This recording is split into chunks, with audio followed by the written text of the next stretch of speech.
So to discuss all these issues, we have an amazing panel. I will not introduce everybody because you have the bios in your little books. I will start with Sébastien. Sébastien, Jean, please, you have the floor. I remind the rules for everybody. It's 6 to 7 minutes. Based on our conversation, I'm sure you will stick to it. Thanks a lot, Bertrand. I have a presentation. I think it will appear. OK, thank you. So you've described a lot of complex issues. I thought it would be useful to start somehow with the big picture, with the narrative. We are facing a background of increasing geopolitical tensions.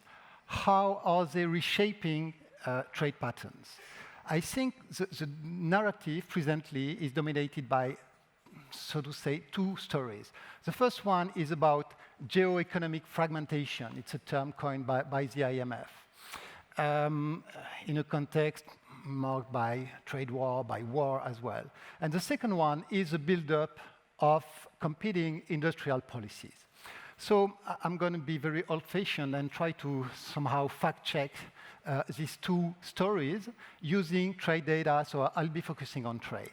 Let me begin with geoeconomic fragmentation. If you define blocks, the IMF has done it, so I'm here following an IMF fragmentation, a Western bloc organized around the US, and Eastern bloc around China based upon correlation of votes at the United Nations. What we are witnessing is that since the beginning of the trade war in early 2018, trade between blocs has been lagging behind the rest of world trade, okay, by 10 to 20% in terms of order of magnitude. But this is an average. So what do we see if we look beyond average? I won't go into details. I have a paper forthcoming next week as an Ifri paper, and I'm relying on it.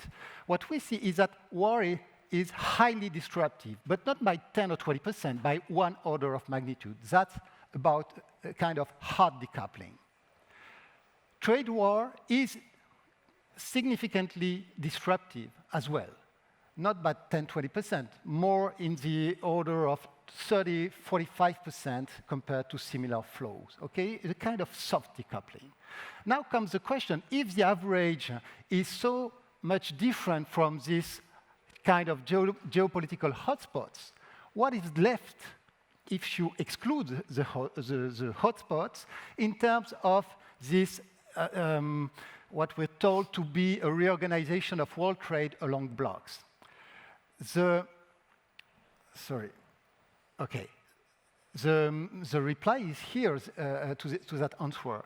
And the reply is nothing. Nothing is left.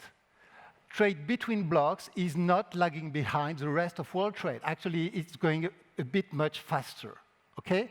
Which doesn't mean, of course, that geopolitics are not important to world trade. It just means to me that this story of world blocks for trade is oversimplistic. It does not reflect the reality, which is much, much more complex, which is a story of geopolitical tensions, that's true, but also of kind of economic coalescence or economic attraction forces, if you like.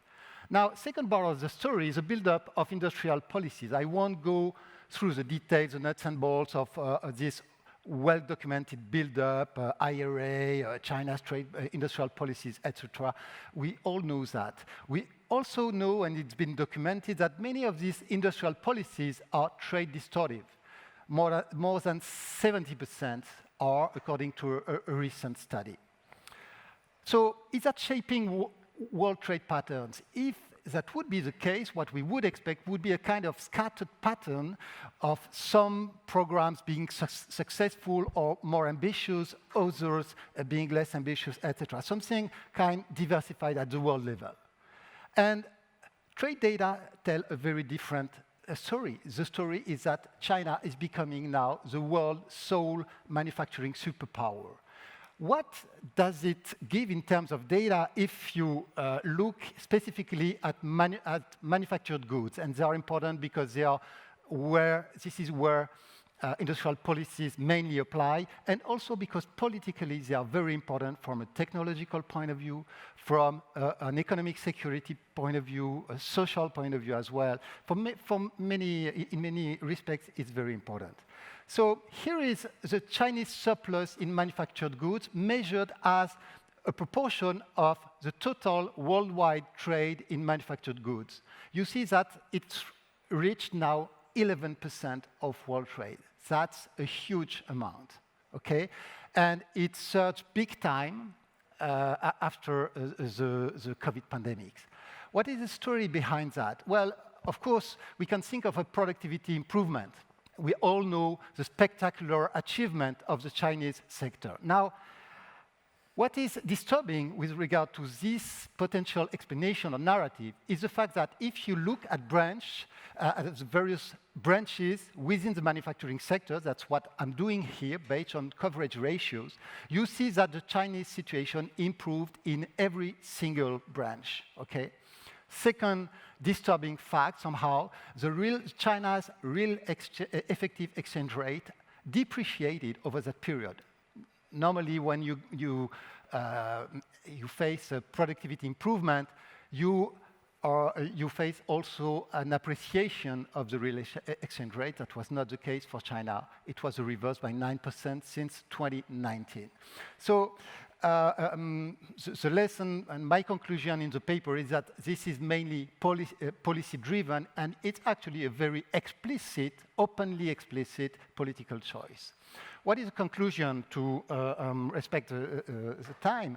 The conclusion to me is simple. First, geoeconomic fragmentation is not generalized, at least not so far, and at least not as far as trade patterns are concerned. And you have also economic coalescence forces at stake.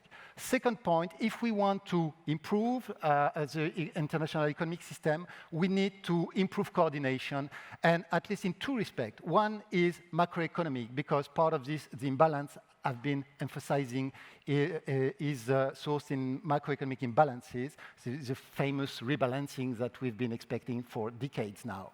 And the second is about industrial policies, and I think that here it is indispensable to recognize that we need policy space because of the needs to invest in climate transition and in economic security at least. Thank you.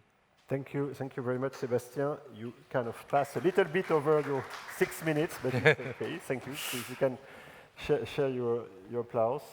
And no, I was a little nervous. Please. I was a little nervous when you told me that you want to do some fact-checking, because in today's world, fact-check seems a little bit out of fashion.